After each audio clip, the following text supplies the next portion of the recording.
Hi there, it's me, Nancy. I'm here with your tip of the week. So, today we're going to talk about what to do when you feel like you are not being heard. This is for personal, as is usually the case with these things, any type of relationship. This is for business, this is for personal, this is for partners, this is for friends, family members, all the things, right? When you feel like you're not being heard. As is always the case, we cannot fully control other people. All we can do is control ourselves, our reactions to things, and how it is that we try to meet people where they are to increase the chances that the way in which we are communicating to them is being heard by them, right? So, when you are not being heard, here are 4 tips and things to try to see how to do that. And keeping in mind that when we are changing our behaviors, although it's a big thing for us and we put so much energy into it and it just feels so obvious because we're trying so hard, we're swimming upstream, we're trying something new, but it's not as obvious on the outside. So when changing behaviors, it's important to be consistent and give it enough time. Give it a good 1 to 2 months of consistency of the new behavior before expecting to see anything else coming from anyone else. And then also, if you don't see any changes in the other person after a consistent change for, 2 months, then you know that there are other decisions to be made of if you can tolerate this type of relationship, or maybe it means more drastic measures or whatever. But these are the 4 things to try out first. So the first thing to keep in mind is to lead by example. Lead by example. So however it is that if the other person is just not listening to you, or they don't remember things that you're saying, maybe because they're multitasking, maybe because you don't have their undivided attention, the idea here is to lead by example. So make sure that it is obvious to the other person what you are doing to contribute to your conversations. That, if you are on the phone and they come in and start talking to you, say, oh, just wait a minute, let me finish this up. And then you'll have my undivided attention. And then you finish it up, and then you put it down, and then you give them undivided attention. So you model the behaviors that you want to see. You don't have to say, you need to do this. You just model the behaviors you want to see. So that's step number 1. Step number 2 is, if there is an exact ask, if there is a definite ask or a conversation that is needed, it is so important to have that conversation at a neutral emotion and time. The right conversation in the wrong emotion by either one of you can be the wrong conversation. The right conversation at the wrong time is the wrong conversation. So making sure it's at a completely neutral time when nothing else is going on, not after a fight, not after being triggered, when everybody is calm and happy and neutral. That is then when we initiate a caring, connecting conversation for what is needed. If you are noticing that it's, not putting down the phone thing, if you would like them to repeat what you're saying, whatever that is, just making sure that if you're going to have a direct conversation about this, that you do it at a time that is neutral, not at a time that is heated. And I know you don't want to ruin the good times with bringing up something bad, but it really is your best chance of getting some actual lasting results. Point number 3 is validation, validation, validation. Validate those emotions.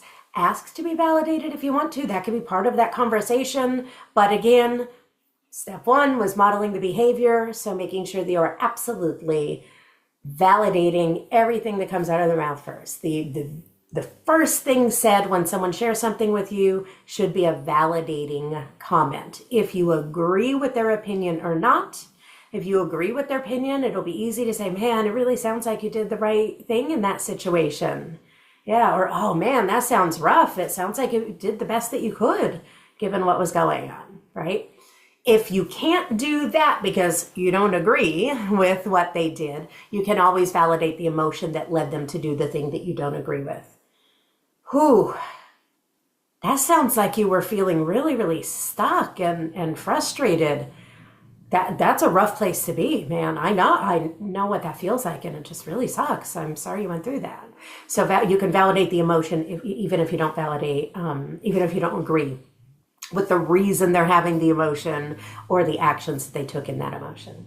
So you're going to lead by example. If you're going to have a conversation, you're going to do it during cool, calm, neutral, cool times. Validate. Again, modeling that validation of their emotions, if nothing else.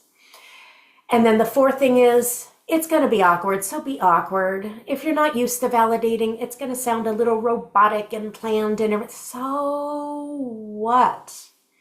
So what? That's what new, behaviors are. They're awkward because they're new. So what? This idea of I have to be comfortable in order for me to be doing the right thing is just, it's bullshit. This whole desire for comfort is making us lazy. It's making us isolated. It's making us, not do the uncomfortable things that's needed to be done in order to be in a society or in like we are humans, we are social creatures. And that's why it hurts so much for some of us when we're alone. And the only way to get out of that is to be awkward and weird and say hello to strangers and have awkward conversations during the happy times, to sound robotic when you're validating until it becomes habit, until it becomes natural. Everything is awkward until it's not. And only through practice can it become, smoother and feel more natural and become your habit. So be awkward, get out of that comfort zone. Just this whole idea of comfort equals right is so wrong. In fact, the reality is, think about it. Think about your own experiences. It is often the times where when faced with, the fork in the road and you have two choices and one of them is paved and straight and short and easy, and it's it's only a couple feet up the road, I can see exactly oh man, that looks so easy. And then this one has boulders and it's windy and you can't exactly see where it's going and it's going to take a lot more effort to go down. Chances are this is going to lead you to where you want to, a whole lot closer to where you want to be than the easy road. Think about those decisions. So many times it is the more difficult, uncomfortable decision that will give you the outcome you're looking for. So if you are making decisions based on comfort and then wondering why things aren't changing or why things are getting worse or why things just aren't what you want them to be, take a look at the amount of effort you are putting into your actions when faced with decisions. Chances are the thing that takes more effort is the better thing to do. You will come out with a better outcome. So when you're not being heard, lead by example. Have those really important conversations during times of calm. If you need to, schedule them, put them on your calendar like anything else. Validate. And yes, go ahead and ask for the same. And it's going to be awkward, and that's okay. That is not proof that it's wrong. In fact, it may be proof that it's right.